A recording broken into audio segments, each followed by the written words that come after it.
పంతుల్లేముంది, ఏదో వస్తారు వెళ్తారు, 4 మాటలు తోచింది చెబుతారు, లేకుంటే సెలవదు.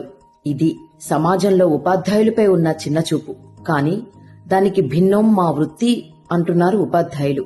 ఇంట్లో 2 పిల్లల్ని ఒక్క 4-5 గంటలు భరించలేని తల్లిదండ్రులు పిల్లల్ని స్కూల్స్ కు పంపితే ఉదయస్తమానం 10 గంటలు ప్రతి పిల్లవాడిలో మా పిల్లల్ని చూసుకుంటూ వారి సమగ్రాభివృద్ధికి కృషి చేస్తూ మా మెదళ్లను పీల్చి పిప్పి చేసినా వాళ్ల మెదళ్లను బాగుచేసి మేధావులను, డాక్టర్లను, యాక్టర్లను, ఇంజనీరింగ్లను, పోలీసులను, కలెక్టర్లను, లాయర్లను, టీచర్లను, నాయకులను, అధికారులను, ఆఖరికి సమాజానికి కీడు చేయని ఒక మంచి మనిషిలా నిలిచేలా తరాలు తరాలు తయారు చేసే నిత్య విద్యార్థులం మేము. మా పనులు శారీరకంగా అలసినట్టు కనిపించేవి కావు, చెమటను సాక్ష్యంగా చూపడానికి. మా పనులు బురదలోనో కార్ఖానాలోనో చేసేవి కావు, బట్టల కంటిన మురికిని చూపడానికి. మా పనులు మూసలు కావు, మోసాలు కావు.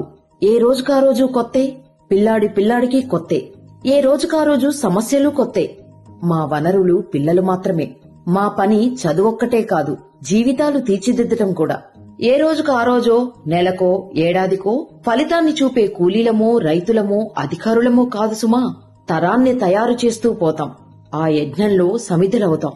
ఎలాంటి ఫలితాన్ని ఆశించని నిత్య కార్మికులం. మా చేతుల్లో నుండి ఒక్క పనికొచ్చే మనిషి తయారైనా అదే మాకు లక్షలు, కోట్లు. ఇదంతా పుణ్యానికి చేస్తారా అని అంటారా? మీ ఇంట్లో ఉన్న మీ సొంత 2 పిల్లల్ని బడికి పంపకుండా ఇంట్లోనే ఉంచండి. పెంచండి, విద్య నేర్పండి, బుద్ధులు నేర్పండి, విలువలను నేర్పండి. గొప్ప మేధావిని చేయండి, గొప్ప అధికారిని, కనీసం ఒక సమాజానికి పనికొచ్చే వ్యక్తినో, ఆఖరికి సమాజాన్ని గాడిలో పెట్టే సాధువునో, సన్యాసినో చేయండి. అప్పుడు ఒక గురువు గుర్తుకొస్తాడు. అప్పుడే ఒక ఉపాధ్యాయుడు గుర్తుకొస్తాడు. అప్పుడే శారీరకంగా, మానసికంగా, సామాజికంగా, ఆర్థికంగా, ఆధ్యాత్మికంగా, ఉద్వేగాల, భావాల పరంగా అన్ని విధాలా శిక్షణ ఇచ్చే ఒక బడి గుర్తుకొస్తుంది. ఎందుకండి కూర్చున్న కొమ్మను నరుకుతారు?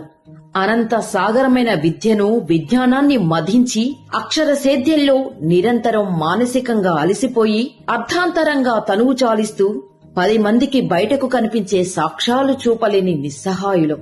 మమ్మల్ని